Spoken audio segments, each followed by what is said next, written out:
Newark is a very interesting and very diverse city. People here have very strong internal community, but I think there's also a lack of connection to a lot of services in the city. The biggest challenge they face is finding a way to reconnect to one another and to reconnect to the things they need to build strong communities.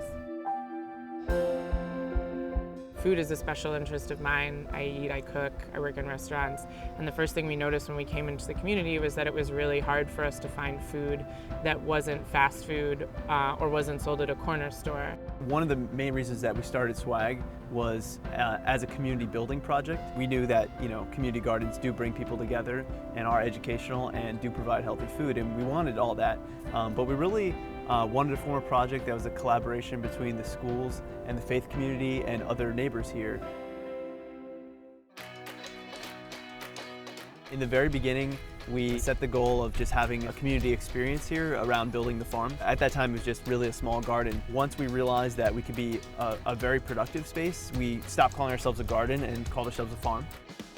ioby was really great. We partnered in 2013 specifically to raise the supply money for expanding the farm and really doubling the size. We added more and more growing space. We brought in all new fresh soil, new compost.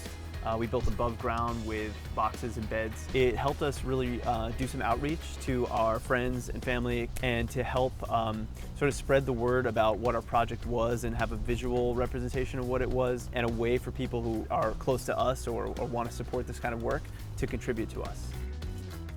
Outdoor classrooms are really a way for people to reconnect with the outdoors, with the earth, with nature. Most of the kids that come to us have never seen a farm, don't know how their food grows. It's critical for the students around here, especially in an urban environment, to have a chance to get their hands in the soil, to have a chance to be exposed to food. They're outside and they get to do things with plants and they get to see things that grow, and they get to find out that cauliflower can be shaped like a triangle, and that kale can be purple, and that all of these things that are amazing can happen and that they can be a part of it, and then they can go home and take those things to their families.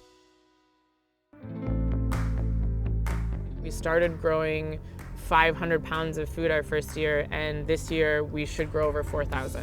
For a small community food growing project, that represents food that we sell to the community that's affordable, that increases sort of their health outcomes. We've also really grown in how many volunteers we bring in each year. And so I like to think about SWAG as each year doing a little bit more than it did the year before and becoming a farm, an education center, and a center of community. We've had kids who've been doing this with us since the beginning, and those kids really have a sense of this is our project. I planted those tomatoes, I planted those flowers. I was here when the mural went up. We did this, and they feel invested in it.